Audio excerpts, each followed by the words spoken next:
जय श्री राम। नमस्कार, मैं धीरेन्द्र मोहन त्रिपाठी और आप देख रहे हैं यथार्थ संवाद। सुल्तानपुर की एक शांत शाम से शुरू हुई वह कहानी जिसने पूरे यूपी यानी उत्तर प्रदेश को सवालों के घेरे में खड़ा कर दिया। सुल्तानपुर का चांदा थाना क्षेत्र हमेशा से एक सामान्य कस्बाई जीवन का प्रतिबिंब रहा है।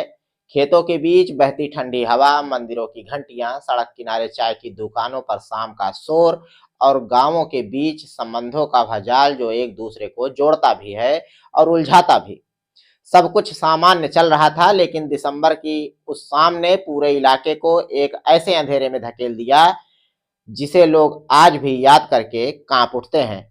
इस घटना का केंद्र था एक 24 वर्षीय युवक जिसका नाम था अमन यादव, जो बीएससी कृषि का छात्र था, एक साधारण परिवार से ताल्लुकात रखता था और जिसका जीवन किसी भी आम युवक की तरह सपनों, संघर्षों और उम्मीदों से भरा था। अमन यादव का किरदार एक ऐसे युवा का है जिसे गांव वाले सादा स्वभाव का लड़का कहते थे और परिवार वाले हमारा सहारा। पिता खेतीबाड़ी करते हैं और चाहते थे कि अमन पढ़ लिख कर कुछ बड़ा करे, जबकि अमन अपने छोटे भाइयों के लिए एक प्रेरणा था। यूनिवर्सिटी में कृषि की पढ़ाई करते हुए वह अक्सर घर लौटकर पिता के साथ खेतों में हाथ भी बटाता था। गांव के लोग बताते हैं कि वह हर किसी से सहजता से घुल मिल जाता था, लेकिन शायद यही सहजता कुछ लोगों की आंखों में चुभने लगा, या शायद उसकी कोई पुरानी अनबन थी जिसके बीज पहले बोए गए और जिसकी फसल इतनी भयावह थी किसी ने सोचा भी नहीं था। दिसंबर की सूरज डूब रहा था जब अमन अपने दोस्तों से मिलने के बाद घर लौटने की तैयारी कर रहा था। सड़क की बत्ती अभी जली भी नहीं थी कि उसी समय कुछ लोगों ने एक सोची समझी साजिश की तरह अपनी कार गली के मोड़ पर रोकी। जो कुछ हुआ वह इतनी तेजी से हुआ कि अमन चीख भी नहीं पाया। वह कार की ओर बढ़ा भी नहीं था कि दो युवकों ने उसे पीछे से जकड़ लिया। राहगीरों को लगा शायद कोई आम झगड़ा है, लेकिन इससे पहले कि कोई कुछ समझ पाता, चार युवक अमन को जमीन पर पटक चुके थे। एक ने उसका मुंह दबाया, दूसरे ने उसका हाथ मरोड़ दिया और तीसरे ने कार का दरवाजा खोलते हुए उसे एक झटके में अंदर धकेल दिया।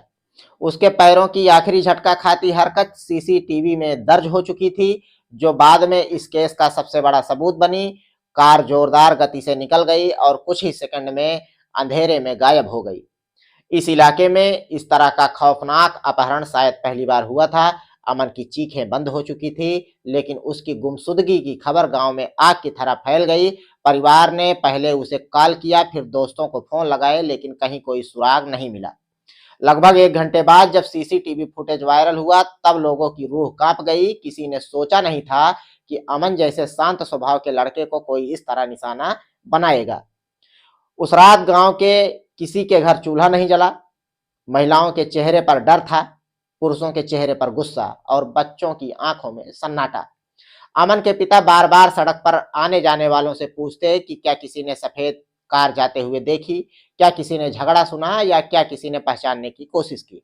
लेकिन रात का अंधेरा किसी के लिए जवाब नहीं लाया। पुलिस को शिकायत दी गई और शुरुआत में यह सामान्य अपहरण की तरह दर्ज भी हुआ। किसी ने यह कल्पना भी नहीं की थी कि यह मामला इतना भयावह रूप लेगा। अगली सुबह तक पुलिस ने पड़ोसी जिले प्रतापगढ़ तक सर्च किया। इस बीच कुछ लोगों ने बताया कि उन्होंने देर रात एक कार को प्रतापगढ़ की तरफ तेज रफ्तार में जाते हुए देखा था। यह वही दिशा थी जहां एक नदी बहती है, एक शांत लेकिन रहस्यमय धारा जो कई कहानियों को अपने भीतर छिपाए हुए बहती रहती है। जब पुलिस और गोताखोर वहां पहुंचे तो नदी किनारे मिट्टी पर खींचे गए पैरों के निशान दिखे। कौन थे वे लोग, किसे यहाँ लाया गया था, किसे फेंका गया था, इन सवालों ने सबको डरा दिया। गोताखोरों को ज्यादा देर नहीं लगी। कुछ घंटों की तलाश के बाद एक शव पानी के भीतर तैरता हुआ मिला। शरीर पर चोटों के स्पष्ट निशान थे, मानो किसी ने बेदर्दी से लकड़ी के डंडों और लोहे की राड से पीटा हो। चेहरे पर सूजन, हाथ की हड्डी टूटी हुई और शरीर के कई हिस्से नीले पड़े थे। जब शव को बाहर निकाला गया तो उस पर लिपटे कपड़ों ने ही उसकी पहचान कर दी कि वह अमन ही है। अमन यादव वही लड़का जिसे पिछली रात लोगों ने कार में घसीटते हुए देखा था। यह दृश्य उस परिवार पर बिजली की तरह गिरा। माँ बाप वहीं रोते हुए गिर पड़े। पूरा गांव टूट गया और पुलिस पर दबाव बढ़ा, क्योंकि अब यह अपहरण नहीं बल्कि एक निर्मम हत्या था। अमन के पोस्टमार्टम रिपोर्ट ने सच्चाई को और डरावना बना दिया। डॉक्टरों ने स्पष्ट लिखा, मल्टीपल ब्लंट इंजरी, यानी शरीर पर कई जगह भारी वस्तु से मारने के निशान। मौत का कारण था अधिक रक्तस्राव और आंतरिक चोटें। इसे पढ़कर किसी के भी दिल में कांटे उठ जाएं। कोई इंसान किसी दूसरे इंसान को इस हद तक कैसे पीट सकता है? आखिर क्या दुश्मनी हो सकती है कि एक 24 साल के छात्र को इतनी निर्ममता से पीटा गया? जैसे जैसे जांच आगे बढ़ी, सुल्तानपुर पुलिस ने उन चेहरों को खंगालना शुरू किया जो अमन के आसपास रहते थे। सीसीटीवी में कार का नंबर धुंधला था, लेकिन इतना साफ था कि उस मॉडल की कार किस इलाके में किसके पास है यह पता चल सके। पुलिस ने शक के आधार पर कुछ युवकों को उठाया, उनसे पूछताछ हुई और धीरे धीरे नाम सामने आने लगे। मयंक यादव, शिवम यादव, दीपक यादव उर्फ राका, अजय गुप्ता और कुछ अन्य। ये सभी अमन के ही आसपास के इलाके से थे और कुछ तो बेहद करीबी भी थे, परिचित थे।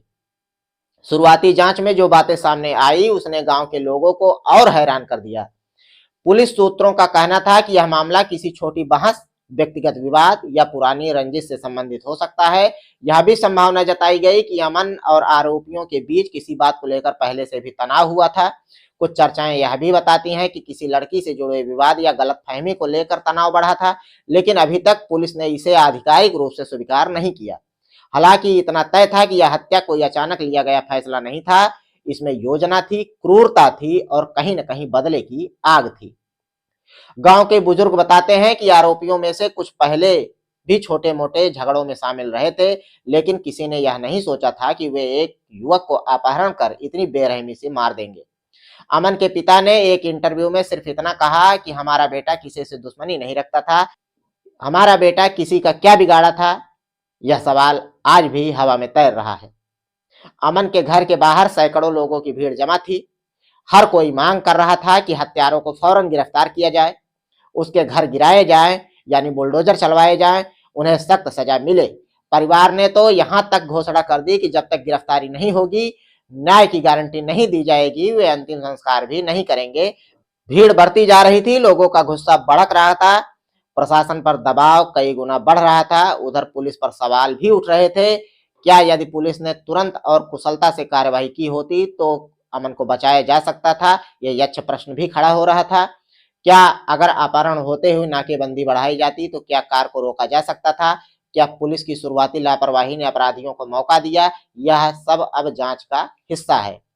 लेकिन इससे भी बड़ा सवाल था, एक युवक की हत्या ने पूरे समाज के भीतर छिपे उस साये को उजागर कर दिया जिसमें व्यक्तिगत अहंकार, छोटी रंजिशें, स्थानीय दबंगई और कानून का भय कम होना सब मिलकर हिंसा के बड़े रूप में सामने आते हैं। अमन की कहानी सिर्फ एक हत्या की कहानी नहीं रही, यह कहानी बन गई इस बात की कि कैसे एक साधारण परिवार का बेटा जो अपने भविष्य की पहली सीढ़ी चढ़ने वाला था, कुछ लोगों की हिंसा और नफरत का शिकार बन गया। यह कहानी बन गई उस दर्द की जिसे अब न केवल उसका परिवार बल्कि पूरा सुल्तानपुर जिला महसूस कर रहा है। और यह कहानी बन गई उन सवालों की जिसका जवाब न्याय प्रणाली, पुलिस और प्रशासन और समाज किसी के पास स्पष्ट रूप से नहीं है। अमन यादव का शव जब नदी के किनारे मिला तब तक यह घटना एक साधारण अपहरण से आगे बढ़कर राज्य के लिए शर्मनाक अपराध की परिभाषा बन चुकी थी। सुल्तानपुर पुलिस पर पहले ही उंगली उठ चुकी थी और अब उसकी निगाहें इस बात पर थी कि क्या जांच सचमुच निष्पक्ष, तेज और सटीक होगी या फिर यह मामला भी अन्य मामलों की तरह फाइलों में धूल फांकेगा। लेकिन घटना की क्रूरता इतनी भयानक थी कि न जनता चुप बैठने वाली थी और न मीडिया इस मामले को छोड़ने वाला था। यही दबाव था, मीडिया का यही दबाव जिसने जांच को एक ऐसी दिशा दी जिसे बाद में पूरा प्रदेश देखता रहा। पोस्टमार्टम रिपोर्ट आने के बाद पुलिस के सामने पहला और सबसे जरूरी सवाल था, आखिर अमन को ले जाया कहां गया था? क्या उसे किसी के घर, गोदाम या खेत में पीटा गया? क्या यह अचानक भड़की हुई हिंसा का झगड़ा था या पहले से रचा गया षड्यंत्र? पुलिस ने जैसे जैसे टाइमलाइन तैयार करना शुरू किया, कई चौकन्नी करने वाली बातें भी सामने आईं। सीसीटीवी का फ्रेम विश्लेषण किया गया, जिस कार में अमन को ले जाया गया था उसका मॉडल, रंग और आसपास मौजूद वाहनों की आवाजाही को देखकर लगभग अनुमान लगा लिया गया था कि कार सुल्तानपुर के ही किसी ग्रामीण क्षेत्र से ताल्लुकात रखती है।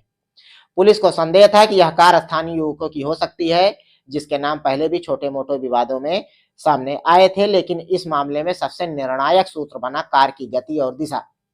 फुटेज में यह साफ दिख रहा था कि अपहरण के कुछ ही मिनट बाद कार सीधे प्रतापगढ़ की साइड निकल गई थी। प्रतापगढ़ सीमावर्ती जिला है और वहां कई जगह ऐसे सुनसान रास्ते हैं जहां अपराधी अक्सर अपने काम को अंजाम देते रहते हैं। जब टीम ने उस रूट का मैप तैयार किया तो पाया कि कार 15 से 20 मिनट में वह रास्ता पकड़ लेती है जहां से नदी सबसे नजदीक पड़ती है। इसी बीच पुलिस ने आरोपियों के संभावित नामों की सूची तैयार की। उसमें कई अमन के परिचित थे, कुछ उसके कॉलेज के आसपास देखे जाते थे, कुछ इलाके के ऐसे युवा थे जिनके नाम दबंगई, शराबखोरी या आपसी मारपीट में कई बार जुड़े मिलते थे। पुलिस ने संदेह के आधार पर कई घरों में दबिश दी और कुछ युवकों को हिरासत में लेकर पूछताछ शुरू की। शुरुआत में कोई भी मुंह खोलने को तैयार नहीं था, लेकिन जैसे जैसे जांच का दबाव बढ़ा और अमन के परिवार का रोष उभरता गया, पुलिस ने पूछताछ में कठोरता लाई। अंततः एक युवक ने स्वीकार ही कर लिया कि उसने कार को अपहरण वाली जगह से गुजरते हुए देखा था और वह कार मयंक यादव के समूह की लग रही थी। यह पहला बड़ा सुराग था। पुलिस ने तुरंत मयंक यादव के मोबाइल लोकेशन, कॉल रिकॉर्ड और पिछले कुछ दिनों की गतिविधियों की जांच की। उसके बाद शिवम यादव, दीपक उर्फ राका और अजय गुप्ता जैसे नाम भी जुड़ते गए। मोबाइल लोकेशन से पता चला कि घटना वाली रात ये सभी लोग एक ही क्षेत्र में थे और कार की लोकेशन उनके मोबाइल की लोकेशन से एकदम मेल खाती थी। इसके बाद पुलिस ने 3 युवकों को हिरासत में लिया और यहीं से इस हत्याकांड की परतें खुलना शुरू हुई। पहली पूछताछ में कोई ठोस जवाब नहीं मिला, लेकिन जब उग्र जनभावना और मीडिया का दबाव बढ़ा तो पुलिस ने 2 युवकों से अलग अलग पूछताछ की। उनके बयानों में काफी डिफरेंस था, अंतर था, जो संकेत दे रहा था कि कहीं न कहीं कुछ न कुछ छुपाया जा रहा है। अंततः एक युवक टूट गया और उसने बताया कि अमन को पीटने में शामिल लोग 8 से 10 थे और उनमें से 2 मुख्य योजनाकार थे। उसने यह भी बताया कि विवाद पहले से चला आ रहा था, हालांकि उसने यह स्पष्ट नहीं किया कि विवाद का विषय आखिर क्या था। इसी दौरान अमन के परिवार से भी पुलिस ने अनेक बातचीत की। परिवार का दावा था कि अमन किसी से दुश्मनी नहीं रखता था, लेकिन गांव के कुछ युवा उससे जलते थे क्योंकि वह पढ़ाई में अच्छा था, स्वभाव का शांत था और घर का सबसे जिम्मेदार लड़का माना जाता था। गांवों में छोटे विवाद अक्सर बड़े हिंसक रूप ले लेते हैं क्योंकि वहां अहंकार, प्रतिष्ठा और हमसे उलझ गया तो देख लेंगे जैसी मानसिकता अभी भी गहरी जमी हुई है। यही मानसिकता कहीं न कहीं इस घटना का प्रारंभिक कारण हो सकती थी। जांच में एक और शॉकिंग बात सामने आई। अमन को जिस तरह मारा गया वह कोई अचानक हुआ गुस्सा नहीं था। जो चोटें मिली वे बता रही थी कि उसे लगातार पीटा गया, कई घंटों तक पीटा गया और बड़ी क्रूरता से पीटा गया। इसका मतलब था कि यह हत्या एक तरह की दंडात्मक हिंसा थी, यानी अपराधियों ने उसे सबक सिखाने या अपना प्रभुत्व दिखाने के इरादे से यह सब किया। अपराध शास्त्र की भाषा में इसे कलेक्टिव रेक वायलेंस कहा जाता है, जहां सामूहिक हिंसा व्यक्तिगत सोच से अधिक खतरनाक बन जाती है। इसी अवधि में पुलिस ने गिरफ्तारी के लिए छापेमारी तेज कर दी। कुछ संदिग्ध घर छोड़कर फरार हो गए, जिसमें दीपक उर्फ राका सबसे प्रमुख था। पुलिस को सूचना मिली थी कि राका लखनऊ की तरफ भाग गया है। उस पर पहले भी असामाजिक गतिविधियों के आरोप लगे थे। उसकी गिरफ्तारी महत्वपूर्ण थी क्योंकि कई बयान यह संकेत दे रहे थे कि मारपीट में वह सबसे आगे था। पुलिस ने व्यापक तलाशी अभियान शुरू किया। अंततः उसे लखनऊ जनपथ रोड पर घेर लिया गया। पुलिस के मुताबिक जब टीम ने उसे सरेंडर करने को कहा तो उसने फायरिंग शुरू की। जवाबी फायरिंग में उसके पैर में गोली लगी और वह घायल होकर गिर पड़ा। यह गिरफ्तारी पुलिस के लिए राहत थी, लेकिन साथ ही इस बात का प्रतीक थी कि अपराधियों को कानून का भय एकदम कम हो गया है। वे खुल्लम खुल्ला पुलिस पर गोली चलाने में भी संकोच अब नहीं कर रहे हैं। इधर जब गिरफ्तारी की प्रक्रिया आगे बढ़ रही थी, गांव के वातावरण लगातार तनावपूर्ण बन रहा था। लोग कह रहे थे कि पुलिस ने तुरंत कार्यवाही की होती तो शायद अमन को बचाया जा सकता था।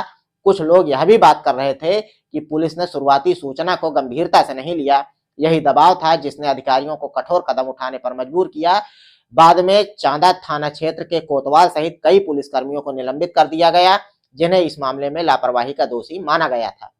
जांच ने कई और परतें भी खोली। यह सामने आया कि जिस रात अमन का अपहरण हुआ उससे पहले कुछ युवकों के बीच मोबाइल पर तीखी बातचीत हुई थी।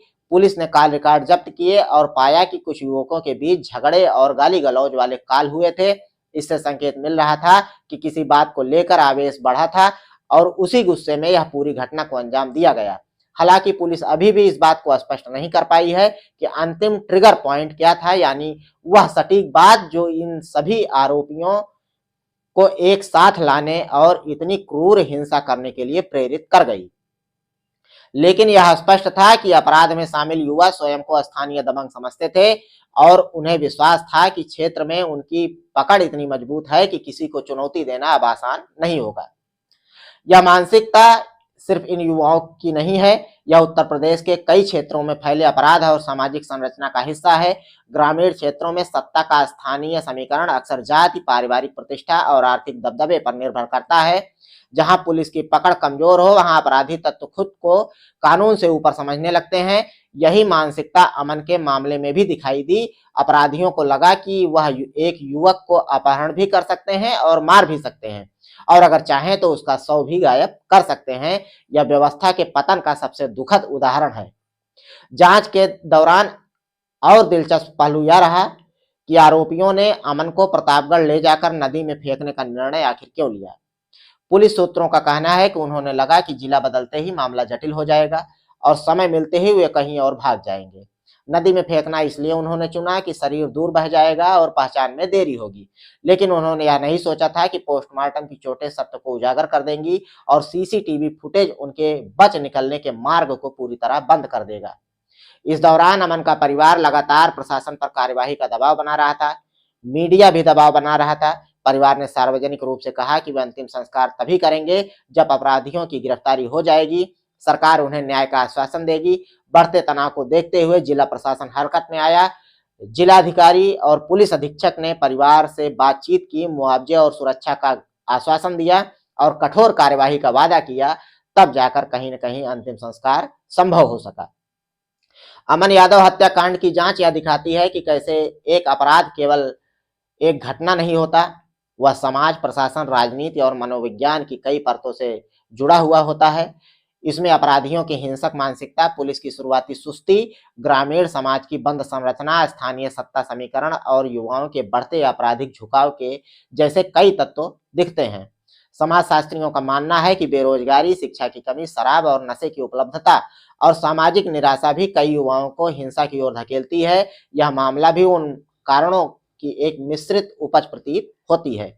सुल्तानपुर में अमन यादव की हत्या कोई साधारण घटना नहीं थी। यह घटना उत्तर प्रदेश के उस गहरे और जटिल समाज का प्रतिबिंब बन गई जिसमें अपराध सिर्फ कानून का विषय नहीं रह जाता, बल्कि वह राजनीति, प्रशासन, परिवार, समाज और मानसिक संरचनाओं से भी टकराता है। अमन की मौत ने वह परतें उधेड़ दी जिन्हें अक्सर सरकारें टाल देती हैं और जनता वक्त गुजरने के साथ भूल जाती है। लेकिन कुछ घटनाएं ऐसी होती हैं जो समय के साथ धुंधली नहीं होती, वे चुभन बनकर टीसती रहती हैं।